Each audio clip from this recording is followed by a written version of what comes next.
The Bengals have plenty of options in the 2021 NFL Draft with the 5th overall selection. There are plenty of people out there that think it's a no-brainer. If Penei Sewell is there, get him so he can help protect Joe Burrow. And then there are others that think, yeah, but this is a deep tackle class. Kyle Pitts is there. Maybe you take him. Maybe you take a Jamar Chase.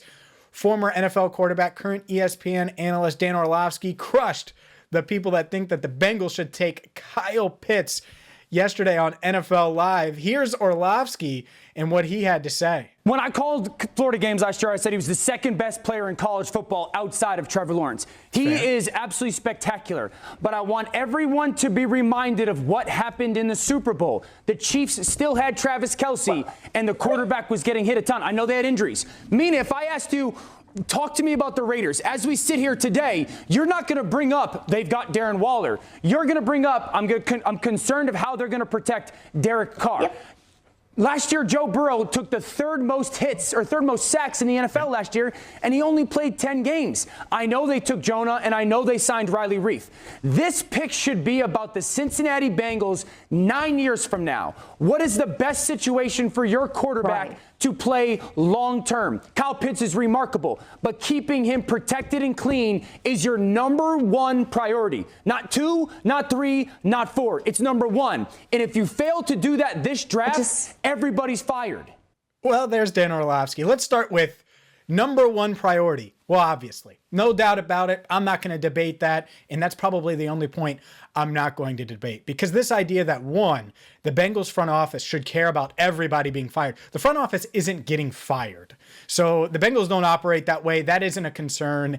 And this idea that Penei Sewell is going to keep Zach Taylor employed for another year, drafting him over a guy like Kyle Pitts or Jamar Chase, I actually think Jamar Chase has a bigger impact year 1. I think Kyle Pitts probably has a bigger impact as a rookie because they're special, they're different, they're freaks, and they're skill players that, guess what, help the quarterback. For years and years and years, Cincinnati looked at A.J. Green and said, man, look at how great A.J. Green is and what he's doing to help Andy Dalton. Not many people said that about Andrew Whitworth. And when he left, then people realized, yeah, he's special. Right? He's a really good player, but no one thought Whitworth was the team MVP that was carrying the offense. No, if you find a capable tackle, the Bengals have in Riley Reiff, then if you can add a game changer in Jamar Chase, if you can add a game changer in Kyle Pitts, who, by the way, is faster and bigger than A.J. Green was coming out of Georgia, then you have to consider it.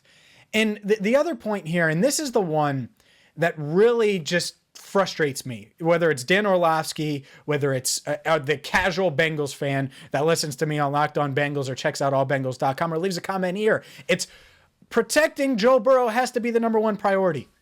Absolutely 100%. And guess what? There are about 50,000 ways to do that. It doesn't have to be with the 5th pick. And that's the thing. Your priorities can be in line and you could address the right needs, but also do it with the right value. And to me, there's obviously a drop-off from Kyle Pitts to the next tight end. But let's just take him out of it for a second. Jamar Chase is much light years ahead of what the Bengals would get at wide receiver in round 2 or round 3. On the flip side, Penei Sewell, as great as he is, there have been a ton of tackles test well over the past couple of weeks. They have good tape. It's a deep tackle class. You can protect Joe Burrow and not even have the 5th pick.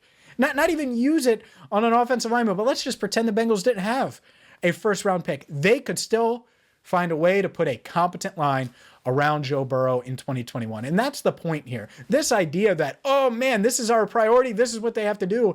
They have 8 draft picks. They've signed a veteran tackle. They should sign another veteran guard in the coming days. Hopefully they do. And if they do that, it opens things up just a bit. It doesn't mean you don't address tackle in the draft. It doesn't mean you pull a Bengals from last season and wait until round 6 to draft an offensive lineman. Hell no, that shouldn't be the case at all. But this idea that, oh my God, they can't consider a tight end, they can't consider a wide receiver, pick players, not positions. I'm going to say that again. The Bengals need to pick players, not positions. There's a reason why A.J. Green carried the Bengals offense and helped Andy Dalton get a 2nd contract, because he's a great player, not because he played wide receiver. I'll say that again. great players at number 5, not positions. Now, if they were picking 12, then sure, you probably take the best offensive lineman there because that's value. But are we sure Penei Sewell is going to be great?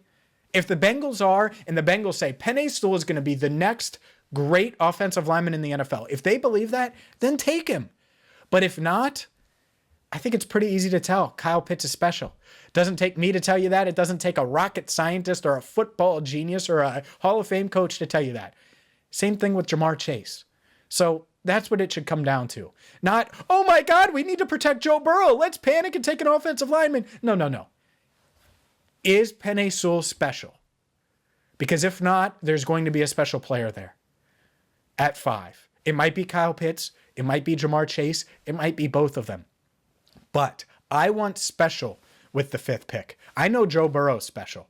This team has won 6 games over the past 2 years. They need more special on their roster. I can find good offensive linemen later in this draft. Pick 38, pick 69, 4th, 5th, maybe 6th round in this draft. Probably not. That's not what I'm banking on, but you can find them on day 2, guaranteed 100%. But with the 5th pick, I want special. I think that's a fair expectation. And Bengals fans, you should have that expectation as well. Not protect Joe Burrow. Of course they got to protect Joe Burrow. It goes without saying. But if you're investing the 5th pick in a player, damn it, he better be special. For more on this, for more on the Bengals offseason, make sure you hit subscribe and check out allbengals.com. As always, thank you so much for watching.